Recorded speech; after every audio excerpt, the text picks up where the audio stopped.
Welcome to my channel. आज के class में हम लोग सीखेंगे कि किसी त्रिभुज में दो बहिष्ठ कोण ज्ञात रहने पर त्रिभुज का तीसरा अंतःकोण कैसे निकाला जाता है। एक उदाहरण द्वारा देख लो। यहाँ ये दिया हुआ है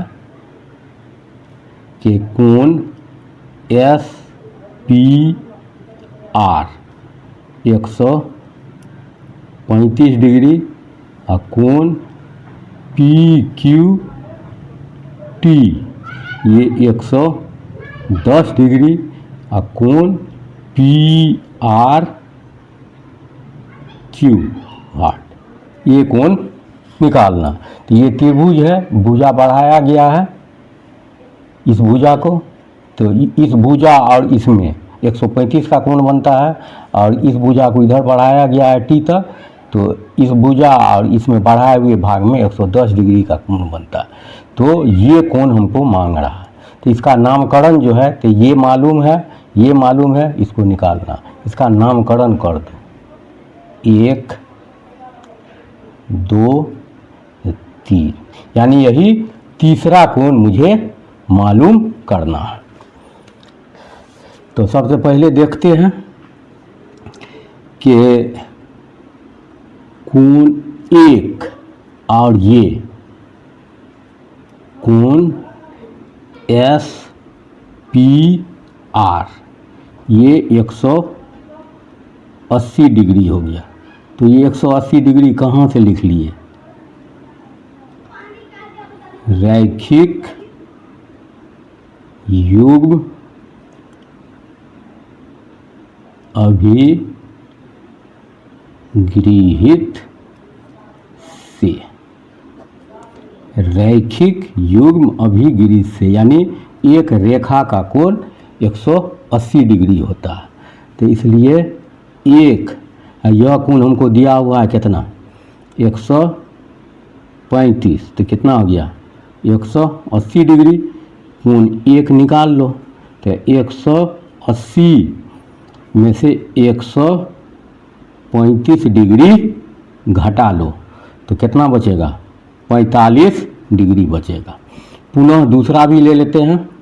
पुनः कोण 2 और ये, पुनः कोण 2 और कोण पी क्यू टी ये भी 180 डिग्री, ये भी रैखिक युग्म अभिगृहित से। अब मान सारा दे दो। कोण 2 और पी क्यू टी कितना है?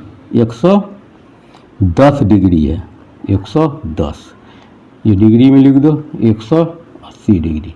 कोण 2 बराबर कितना हो जाएगा? 180 डिग्री, ये 110 इस साइड में आ जाएगा, तो कितना बचेगा? ये 70 डिग्री हो जाएगा।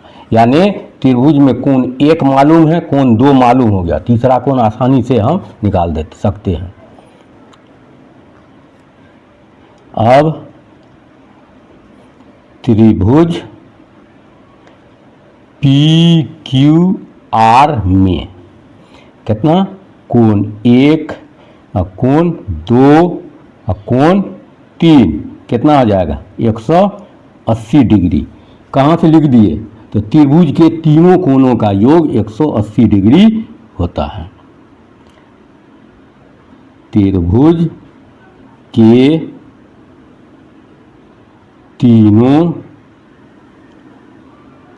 कोणों का योग 180 डिग्री होता है।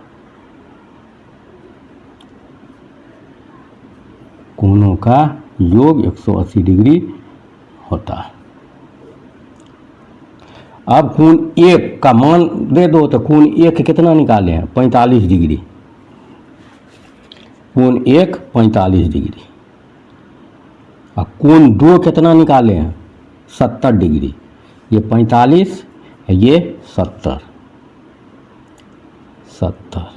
और कोण 3 मालूम नहीं, यही मालूम करना 180 डिग्री। यह हो गया, दोनों को जोड़ लो 115 डिग्री और जोड़ कोण 3 बराबर कितना? 180 डिग्री तो ये कोण 3 बराबर कितना 180 डिग्री। इसको इस साइड में लिया तो 115 डिग्री, घटा करके 65 डिग्री बचेगा।